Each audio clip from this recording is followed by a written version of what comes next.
my mom called me and she said the whole family members, they think that she's the one influencing me and that if I die it was gonna be her fault. At that time, although she didn't tell me to go, I had to go wherever they wanted me to go.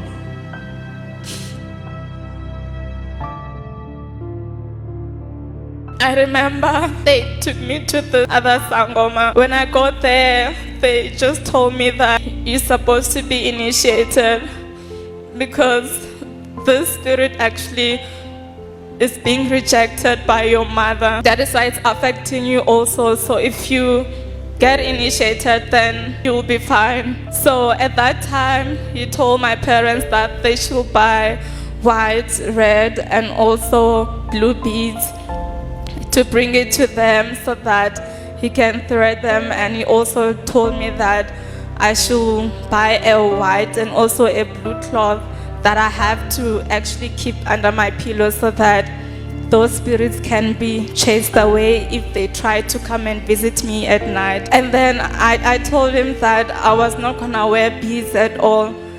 You have to think of another option because I don't believe that those beads and the cloth were gonna protect me from anything. And then he told my parents that they can buy a white chicken where he's gonna use it to drive away all those spirits.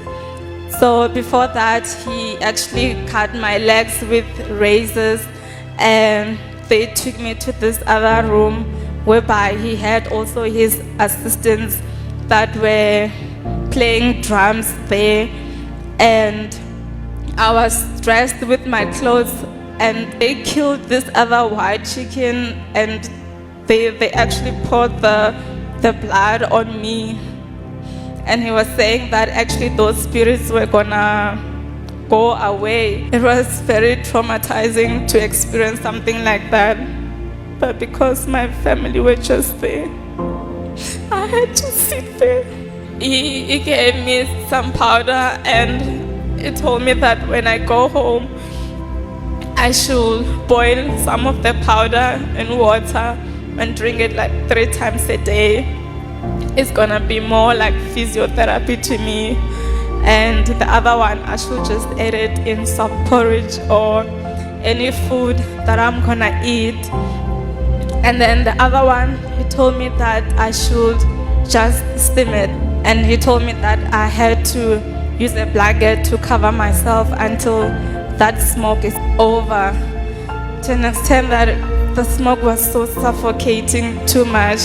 And every time they would bring this water and food, I would discard it without their knowledge, and they thought that maybe I was taking everything. At that time, I was still using crutches and I had actually completed my degree and it was time to go to work. I was not so ready to go to work on my crutches, but at that time I felt like it was just the best option to leave home so that they don't have to take me anywhere else. That's when I decided to go to my workplace and I told my family that I will stay in the hospital, I'll be fine. In 2022, I decided to come to church because I have been watching the services for a while online. It was a Tuesday deliverance service and I remember that day the pastor was not there, and they called me later on to tell me that I should come to the war against witchcraft night prayer that was taking place. I came that day. When I got here, I was just so happy. At that time, I knew that my help had come. That day, she did pray for me after the service, and I decided to stay. I booked a guest house around and I stayed so that I can come for the Sunday service. And I remember that day I slept. And I didn't just sleep sitting, but I was lying on the side. And I remember that day I ordered so many food to eat. Although at that time the only thing I needed was healing. But for me, having to sleep, to eat, the excitement. I knew at that time that although my healing is going to be a process, I have been bedridden for so long.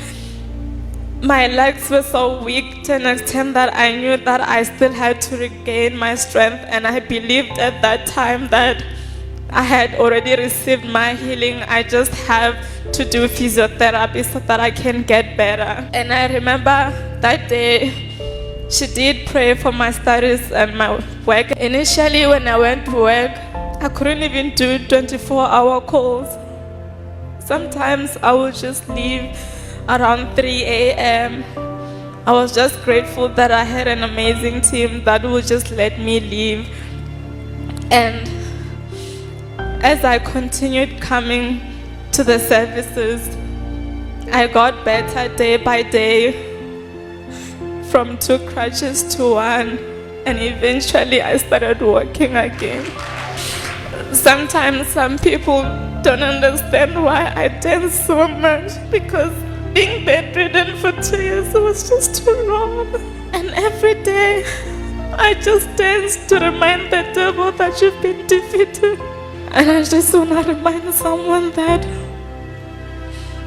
being told that things will go well only if you get initiated is just a lie. And Mama, I want to thank you so much for your prayers. I don't know if it was in the 1st of February, where would I have been? I might have started the journey in my medical school, but your prayers made it possible for me to complete everything.